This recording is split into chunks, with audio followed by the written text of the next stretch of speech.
बोलो चलो चालू करो कई एमसीक्यू આવ્યા હતા આપણે एमसीक्यू नंबर 87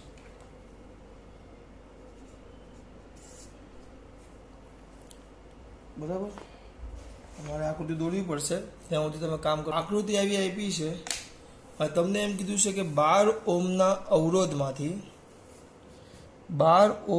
અવરોધમાંથી પસાર થતો हाँ हाँ हूँ क्यारनो ज कहूँ छूँ कीधुं આવી રીતે કેવી રીતે આવી જાય ચાલો અહીંયા નથી હું ક્યારનો ટેન્શનમાં છું તમે તો આ શક્ય જ નથી અહીં કારણ કે આ બે સહાયક સ્થિતિમાં આવી ગયેલી હવે કમ્પ્લીટ આવ્યું એકબીજાનો નાશ કરે જો તમને એમ કીધું છે કે 12 ઓહ્મના અવરોધમાંથી પસાર થતો પ્રવાહ તો અહીંયા જુઓ અહીંયા તમે ધ્યાનથી જુઓ તો આ અહીંયાથી જોયેલું છે તો આ બિંદુ સી એ અહીંયા બેટરીના આ છેડા સુધી આવી જાય અહીંયા બધું એક જ કહેવાય અહીંયા જો આવ્યું ટૂંકમાં અહીંયા જોડે છે આ ધન છેડો અહીંયા છે હું તમને બીજું કંઈ નથી કહેતો આ એ છે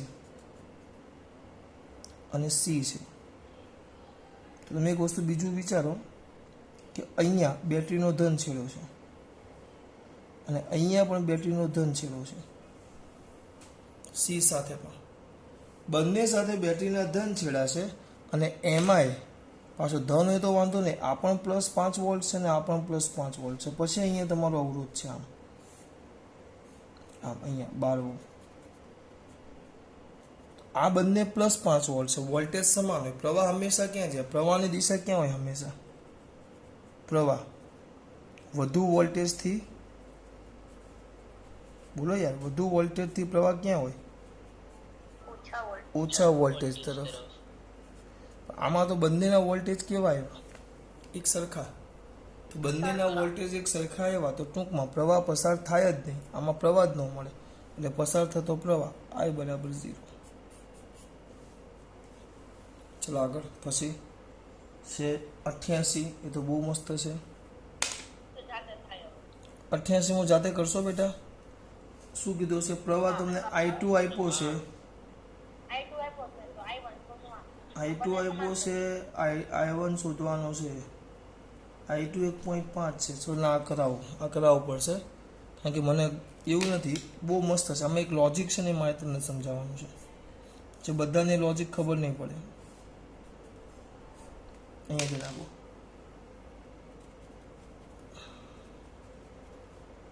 આ 20 છે આ 30 છે I1 છે આ I2 છે અને આ I3 છે આ તમારો B છેડો છે અને આ A છેડો છે બરાબર તમને ખાલી એક પ્રવાહ આપ્યો છે કેટલો આપ્યો છે I2 1.5 આ તમારો 1.5 છે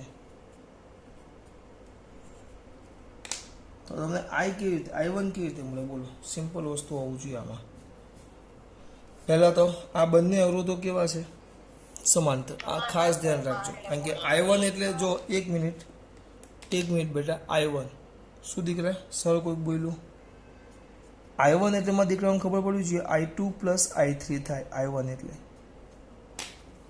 કારણ કે આ ક્રિચોફનો પહેલો નિયમ જંકશન પાસે આ જંકશન પાસે અહીંયાથી બે ભાગમાં વહેંચાઈ ગયો એટલે I1 = I2 + I3 એટલે મારે I1 શોધવા માટે કમ્પલસરી મારી પાસે I3 હોવો જોઈએ તો I3 તમને I2 આપ્યો છે હવે આ અવરોધ પરથી તમને કિસ્સો મળે આ બે સમાંતર જોડાણ છે તરત લોજિક ચાલવું જોઈએ સમાંતર જોડાણ હોય તો V2 = V3 થાય આ બેના વોલ્ટેજ સમાન થાય પણ વોલ્ટેજ એટલે યાદ રાખવાનું I2 R2 અહીંયા તો I3 R3 પછી કિંમત મૂકો I2 R3 I2 કેટલા હશે બોલો તો બેટા 20 સોરી 1.5 1.5 × 20 ને આ બાજુ I3 × 30 એટલે I3 કેટલો આવશે બેટા 1 એમ્પિયર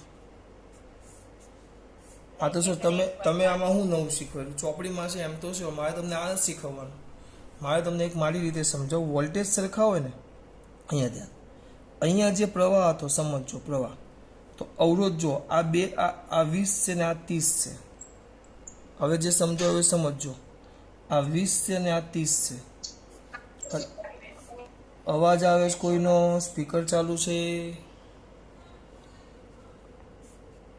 આ ઉપર 20 છે, 20 ઓમ, અને આ 30 ઓમ છે. મારું મગજ ક્યાં દોડે? અહીંયા આઈ છે, જો સમજો, આ આઈ આપણો આઈ. હવે આમાં પ્રવાહ વેચવાનો, પ્રવાહ આ ડાયરેક્ટ, આ તો તમને સમજાવવા માટે વાર લાગશે. કુલ આ 30 છે ને આ 20 છે, એટલે કુલ 5 ભાગ પાડવાના. કેટલા? 5. કેમ? 10 લેવું તો આ 3 ભાગ થાય, અને 20 લેવું તો આ 2 ભાગ થાય. એટલે પ્રવાહના મેં કુલ અવરોધ આ જે અવરોધ આવે ને, આ 30 ને 20, એટલે અવરોધના કુલ 5 ભાગ પાડ્યા. 5 છે, એમાંથી આ 3 ગણો છે ને આ 2 ગણો છે. જો સમજો, આ 30 છે ને આ 20 છે, તો ભાગ પાડો તો અવરોધ અને પ્રવાહ વચ્ચે સંબંધ કેવો આવે? વ્યસ્ત. તો આ 3 ભાગ છે, તો આમાં 2 ભાગનો પ્રવાહ જાય, અને આમાં 2 ભાગ છે, આમાં 2 ભાગ છે, એટલે આમાં 3 ભાગનો પ્રવાહ જાય. બરાબર? એટલે આપણે કેટલું છે આ જો, એટલે આ કેટલું છે જો સમજો, આ 20 છે ને આ 30 છે. તમારે કરવાનું હતું, તમને પ્રવાહની જે વાત કરતો હતો એ બેટા. હવે એ વસ્તુ એટલે મેં વેચ્યું છે આમાં. અવરોધ છે ને, અવરોધ કુલ જેટલા હોય ને, અવરોધ આ કેટલા થયા? આ 20 ને 30 છે કે નહીં? સમજો, એટલે 50 ઓમ થાય. એટલે હું શું કરું, એના 10 ના 2 સરખા ભાગ. આ 10 છે તો 10 એટલે 1 ગણો, તો આ 3 ગણો થયો, અને આ 2 ગણો થયો. તમે 50 ભાગ પાડો તો એ ચાલે, તો પ્રવાહના પાછા 50 ભાગ પાડવા પડે, એવું થાય.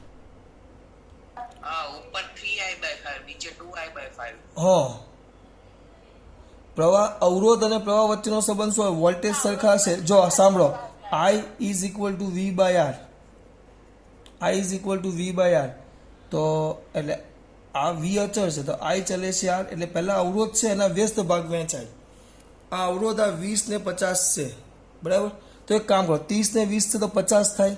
સમજો, પહેલા એ રીતે સમજાવું. 30 ને 20 છે એટલે 50 થાય. જો બેટા, બેસ્ટ ડિસ્ટ, જેને આમાં ખબર ન પડે એને આ રીતે જ કરવાની, એને આ રીતે જ કરવાની. વોલ્ટેજ સરખા થોડુંક લાંબુ થાય. આ ખબર પડી જશે ને તો 1 મિનિટમાં થઈ જશે. ખબર પડી જાય તો, ન પડે તો આ રીતે જ કરવાની, આ રીતે જ કરવાની, આ જ રીત કરવાની. હવે ભૂલતા નહીં, રીત એ જ કરવાની. હવે અહીંયા જો આપણે ક્યાં હતા? આ 30 ને 20, એટલે આ મારા માટે 3 ભાગ ને આ 2 ભાગ, અથવા તમે 50 ભાગ રાખો. ચલો 50 ભાગ થયા. આ 20 ને 30 50 ભાગ. આમાં કેટલો આવ્યો? 1.5 એમ્પિયર. એટલું જ છે ને? આ 1.5 એમ્પિયર. એટલે એનો મતલબ એમ થયો કે 30 ભાગ આમાં આવ્યા, તો આમાં કેટલા ભાગ જવા જોઈએ? 20 ભાગ. હા, તો 20 ભાગ એટલે કેટલા થાય? એટલે સિમ્પલ ખબર પડી જાય, 30 ભાગ ને 20 ભાગ થોડુંક લાંબુ થાય. એટલે આના 30, એટલે હવે આમાં શું કરવું પડે તમારે? 20 ભાગ એટલે કુલ પ્રવાહના 20 ભાગ થાય, પણ એ થોડુંક લાંબુ થશે. એટલે હું તમને શું કહેતો, અને 10 એટલે 1 લઈ લ્યો, આપણે ગણવાનું છે. 10 એટલે 1 લઈ લ્યો, તો આ 3 અને આ 2, આ 3 અને આ 2, તો આ 2 ભાગમાંથી ત્રીજા ભાગનો પ્રવાહ જાય, તો 30 માંથી બીજા ભાગનો પ્રવાહ જાય. તો આ કેટલો આવ્યો? 1.5 એમ્પિયર આવ્યો. તો આ કેટલો થાય? બીજા ભાગનો. 3 ભાગમાં 1.5 એટલે 0.5, 0.5, 0.5, 3 ભાગ થયા. તો 2 ભાગ એટલે 0.5, હા, એટલે આ 1 એમ્પિયર. એટલે આ સીધો આવી ગયો 2.5 એમ્પિયર. થોડુંક જટિલ છે, પણ એક વાર ખબર પડવી જોઈએ. આપણે આગળ એવા 1-2 દાખલા આવશે, હું તમને કહીશ. આ રીતે આવે, આમ વેચવાનું, ડાયરેક્ટ ભાગ પાડી દેવાના. 2માં બહુ મજા આવે, બરાબર? આ તો અહીંયા એવું હતું, આના પરથી આ શોધવાનું હતું, જટિલ હતું. નહીં તો શું થાય, અહીંયાથી આમ ભાગ પડે. ચલો હવે એક તમને આ આકૃતિ આપું છું હું તમને. ચલો, આ 20 ઓમ, આ 30 ઓમ, અને અહીંયા પ્રવાહ 10 એમ્પિયર છે. તો ચલો, આ 2 ભુજામાં કેટલા પ્રવાહ જાય એમ તમને એમ પૂછે. I1 અને I2 કેટલા? I1 અને I2 કેટલા તમને આમ પૂછે તો કોણ જવાબ આપશે? ચલો બોલજીત. ઉપર I1 એટલે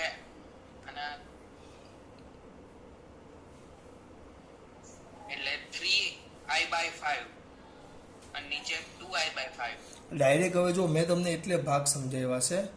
આ 10 છે, 10 છે કે નહીં? સાંભળો, 10 છે, 10 એમ્પિયર. કુલ 10ના કેટલા ભાગ પાડવાના? ચાલો તમને હજી સરળ કરી નાખું, આ 5 એમ્પિયર 5 એમ્પિયર કરી કે નાખો. 4? હા, 10ના કુલ કેટલા ભાગ પાડવાના? 5. 5 એમ્પિયર કરી નાખો, 5 ભાગ એટલે 1 એમ્પિયર થયો. 1 એમ્પિયર થયો. તો આમાં કેટલા ભાગ જાય? આમાં કેટલા ભાગ જાય? 3 ભાગ જાય. 3 ભાગ એટલે 3 એમ્પિયર ને આમાં 2 એમ્પિયર. 1 મિનિટમાં પતી ગયું. હા, હવે 10 હતા તો 10 એટલે આના 10ના 5 ભાગ પાડો. 10નો 5 ભાગ એટલે 2 એમ્પિયર. આમાં 3 ભાગ જાય તો 6 એમ્પિયર અને આ 4 એમ્પિયર. 1 મિનિટમાં વેચાય. પેલો દાખલો વેચવા જાવ ને તો બહુ વાર લાગે. હવે ચલો આ આપ્યો તો હવે તમે દાખલો કઈ રીતે વેચો કેવું મને? તમે પાછું આખું આવું આવે, આવું થોડુંક લોજિક દોડ. સર તમે પેલા 50ની વાત કરી, 50 ભાગ પાડો. ચલો જો સમજો, આપણા 5 એમ્પિયર છે બરાબર, અને આ 30 ને 20 એટલે 50 અવરોધ છે. આપણે એવું વિચારો 50 અવરોધ છે, અવરોધ 50 છે. સમજો અવરોધ 50 છે તો આના 50 ભાગ પાડો 5 એમ્પિયરના ભાગ્યા 1/10 એટલે 0.1 આવ્યો. આના 50 ભાગ પાડવાના તો આ 20 છે તો આમાંથી કેટલા ભાગ થાય? 30 ભાગ એટલે કેટલો થાય? 3 એમ્પિયર જ થઈ જાય. અને 0.1 ગુણ્યા આમાં 20 ભાગ તો 2 એમ્પિયર જ થાય. ગમે તે એમ થાય. અને એ લોકો જો કરવાનું કહે તો એ લોકો આમ કરે, V1/V2 સોરી V1 બરાબર V2 અહીંયા સુધી આખું કરે. આ આવી ગયું V1 બરાબર V2 તો I1R1 બરાબર I2R2 તો I1/I2 ઇઝ ઇક્વલ ઊંધું થાય R2/R1 તો કેટલા આવે? 30/20 તો 3/2 એટલે એમ અહીંયા આવે I1 બરાબર 3/2 I2 એટલે I1 ને I2 કરતા દોઢો હોય. હે 2 હોય તો આવું થાય અને વ્યવસ્થિત તો ના 3માં હોતે ને થાય બેટા, 3માં પણ થાય, વાંધો ન આવે. પણ એ વેચતા આવડવું છે, થોડુંક જટિલ થાય. આપણે આવશે આગળ રીત એટલે હું તમને કરાવીશ, આગળ આવે એટલે હું તમને કરાવીશ. પેલા આમાં ખબર પડી? આ ક્લિયર થયું? આ ક્લિયર થયું એમ પૂછ્યું મેં. આ ક્લિયર થયું એમ પૂછું છું. ઓકે ચલો, બહુ મસ્ત વસ્તુ છે. નગર તો બેસ્ટ. જો આ ન આવડે ને બેટા, આમાં ખબર ન પડે તો જો વોલ્ટેજ સમાંતર એટલે વોલ્ટેજ સરખા લખો. ચોંટે છે વોલ્ટેજ સરખા એટલે I1R1 બરાબર I2R2 તો I1/I2 ઇઝ ઇક્વલ ટુ ગુણોત્તર લીધો I1/R2 is equal to R2/R1. છેલ્લે મને જવાબ આવ્યો I1 બરાબર આપણે છેલ્લે જવાબ શું આવ્યો? જો વધારે મોટું થઈ ગયું. I1 બરાબર 3/2 I2 આવ્યું. 3/2 I2 આવ્યું. 3/2 I2 આવે એટલે 1.5 એટલે I1 એ I2 કરતા દોઢો છે. દોઢો જે પ્રવાહ વેચો દોઢો વેચવાનો એટલે એના કરતાં દોઢા બોટામાં પડવું, એના કરતાં ડાયરેક્ટ અહીંયા લોજિક દોડાવે ને આ બે અવરોધનો કમ્પેર કરવાનો. આ 10 છે એ રીતે. ચલો હવે આગળ જોશું. કેટલા થયા આપણે? 88. ચલો તો બસ હવે રહેવા દઈએ આટલું. ચલો ખાસ વાત જે છે